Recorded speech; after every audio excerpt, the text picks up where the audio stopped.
Nous, ce qu'on fait, c'est ce qu'on appelle de l'histoire vivante. La reconstitution historique, c'est de l'histoire vivante, c'est-à-dire que les gens, au lieu d'ouvrir un bouquin, déjà tout le monde n'a pas forcément accès à ce type d'ouvrage, et que là, les gens voient des choses concrètes, illustrées en live, en quelque sorte, et donc ils peuvent poser leurs questions, ils peuvent toucher, ils peuvent manipuler. Et moi, je pars du principe, je suis enseignant à côté de métier, et c'est toujours plus facile quand on a l'objet, quand c'est concret.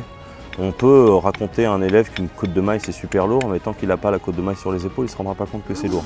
Donc je trouve que c'est un appui pédagogique, c'est des vrais moments de pédagogie et d'échange. Et si certaines personnes sont là pour voir des spectacles, il y en a d'autres qui sont là pour apprendre des choses, pour voir des vieux métiers et poser des questions. Et nous on est là pour ça, vu que c'est notre passion, ça ne nous dérange absolument pas, donc c'est de chouettes moments de partage.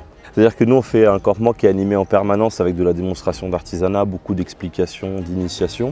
Mais on a des temps forts d'animation. Donc de temps en temps on participe à des scénettes et aussi on fait des spectacles de combat, des démonstrations de combat. Parce que les gens sont très contents d'avoir de la pédagogie, tout ça, mais on ne va pas leur faire une conférence qui dure 8 heures. Donc de temps en temps, ils ont besoin que ça bouge un peu. Donc c'est pour ça qu'on fait des démonstrations de combat qui ont toujours un franc succès.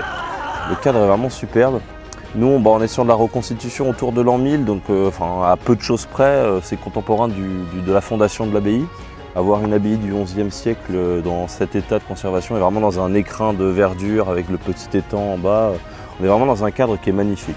C'est la première chose qui fait qu'on est content de venir. On est super bien accueillis à Cerisy par toute l'équipe des bénévoles. Ils font vraiment un travail remarquable. Ils sont investis, peu importe leur âge. Et puis des fois, il y en a qui sont beaucoup plus âgés que nous et qui sont au taquet. J'ai l'impression que c'est un peu l'événement de l'année. C'est la fête qui est attendue. On l'a bien vu pendant le Covid que c'était un peu plus morose. Et avec les retrouvailles l'année dernière, c'était vraiment extraordinaire, quoi. Donc oui, les gens en parlent de plus en plus, les gens attendent ce moment, les commerçants s'y préparent, les habitants aussi. Et hier, il y a eu une grande scénette dans laquelle les habitants étaient mobilisés et ont répété pendant plusieurs semaines. Donc je trouve que c'est sympa parce que c'est quelque chose d'assez fédérateur. Et dans une petite commune comme Cerisy-la-Forêt, ça ne peut pas y avoir tant d'événements comme ça qui sont aussi fédérateurs, je pense. Là, ce week-end, on est, je crois, 13 ou 14 dans mon association.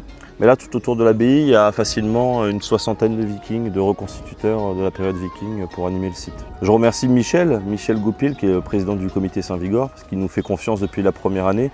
Nous, on s'est rencontrés, il avait l'intention de modifier un peu une fête patronale en fête médiévale. Et je lui ai proposé de le rencontrer, et quand j'ai vu le site magnifique, on s'est tout de suite projeté. Et tout le monde est hyper content de venir, même si les budgets sont un peu limités, c'est pas facile dans une petite commune. Tout le monde fait un effort parce que tout le monde est heureux de venir là chaque année pour animer le site et rencontrer le public.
À bientôt sur tvie.tv.